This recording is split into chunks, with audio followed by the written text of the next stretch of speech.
Russia's air defense systems have already faced US-made Tomahawk cruise missiles and failed to intercept them effectively. According to Ukraine's Center for Countering Disinformation under the National Security and Defense Council, the head of the center, Andriy Kovalenko, made the statement in a post on his official Telegram channel following US President Donald Trump's recent announcement that NATO would provide Tomahawk missiles to support Ukraine's defense.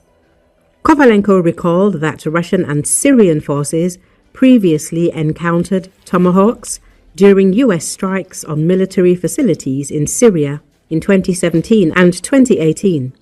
He noted that Russian and Syrian reports at the time claimed massive interceptions of the missiles, but independent analysis found that most of the launched weapons reached their intended targets. According to Kovalenko, the Tomahawk's effectiveness stems from its low flight altitude and complex navigation system, which makes detection and interception extremely difficult. Successful defense against such missiles requires a dense network of low-altitude radar systems, rapid data transmission, and highly coordinated air defense responses, conditions Russia and Syria failed to achieve. He added that systems like the S-400 and Pantsir remain poorly suited for countering Tomahawk-class cruise missiles. Coordinated package launches in which multiple missiles are fired simultaneously further overload air defenses and increase the likelihood of successful strikes. Kovalenko emphasized that developing Ukraine's own long-range strike capabilities and expanding radar cooperation with international partners is essential to counter future threats. Without a reliable detection network, any air defense system becomes a tool of propaganda rather than real protection, he said. Earlier, Fox News reported that President Donald Trump warned he might send Tomahawk cruise missiles to Ukraine if Russia refuses to settle the war. Speaking aboard Air Force One, Trump called the weapon very offensive and said he would consider discussing the idea directly with Vladimir Putin. If this war is not going to get settled, I'm going to send them Tomahawks, he told reporters. The potential supply of US Tomahawk missiles to Ukraine has raised extreme concern in the Kremlin, which warned that the war has reached a very serious dramatic moment, with tensions escalating from all sides. The topic of Tomahawks is of extreme concern, Kremlin spokesperson Dmitry Peskov said, and added that now is really a very dramatic moment in terms of the fact that tensions are escalating from all sides. Meanwhile, Peskov highlighted what he called the grave implications of this range, noted that some older versions of the missile are nuclear capable, according to the US Congressional Research Service. Just imagine, a long-range missile is launched and is flying, and we know that it could be nuclear. What should the Russian Federation think? Just how should Russia react? Military experts overseas should understand this, Peskov said.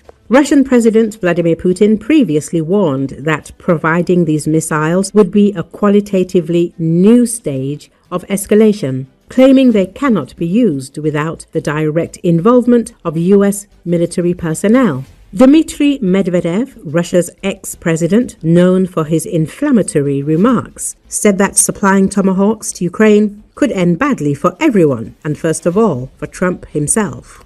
It has been said 100 times that you can't tell a nuclear-armed Tomahawk from a conventional one in flight, Medvedev said, claiming that only the US could carry out such an attack, not Ukrainian personnel.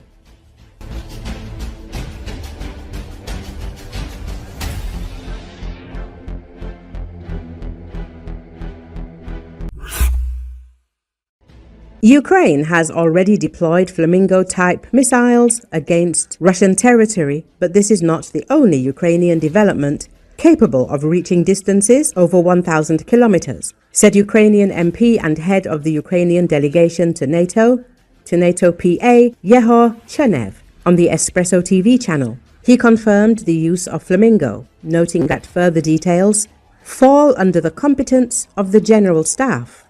According to him, the confirmed hits, more than 1,000 kilometers inside Russia, and the damage inflicted there indicate the existence of such missiles. This is not the only missile used by Ukraine at such distances against the Russian Federation. We have many different missiles with various ranges, including Palyanitsia, Peklo, and the same Neptune. And now, I hope that Sapsan, a ballistic missile, will also complete its testing, unlike the previous ones, which were all cruise missiles, he said. Yehor Chernev emphasized that various weapons developments are underway in Ukraine, each with its own purpose and specific uses. According to him, the country is now producing not only missiles, but also so-called missile drones. The MP clarified that there are already several dozen such deep strike systems capable of delivering deep strikes into Russian territory. Each of them has its own specifics, in particular being designed to effectively overcome Russian air defense systems and to place additional strain on them. But believe me, we are developing, and more products are appearing, not only Flamingo, but others that strike the territory of the Russian Federation, the Ukrainian MP said. As Glavred wrote, aviation expert Anatoly Krapchinsky noted that although the Flamingo missile has a relatively simple design, it has significant modernization potential and could, in its characteristics, approach the American Tomahawk. In Krapchinsky's view, the Flamingo is a promising and economical solution that could become an important asset in the arsenal of Ukraine's defense forces. He also compared it to the Tomahawk, stressing that further technological developments opens additional possibilities for the Flamingo. Flamingo, of course, is not the American Tomahawk, which can change its target during the execution of a combat mission, but it can become that. Composite materials, the appearance of its own engine, etc. All of this lies ahead, but we need something to strike Russian territory with.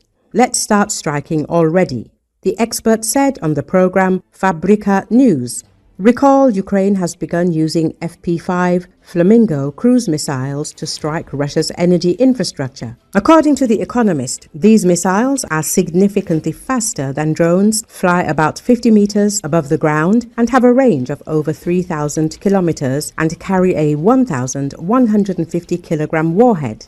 Rifat Chubarov, head of the Majlis of the Crimean Tatar people, said that pro-Ukrainian residents of occupied Crimea hope that the Flamingo will be used to strike the Crimean Bridge. The newly developed cruise missile, with a declared range of around 3,000 kilometers, has considerable potential, even if its real capabilities turn out to be lower than stated. It is capable of inflicting serious damage in the European part of Russia.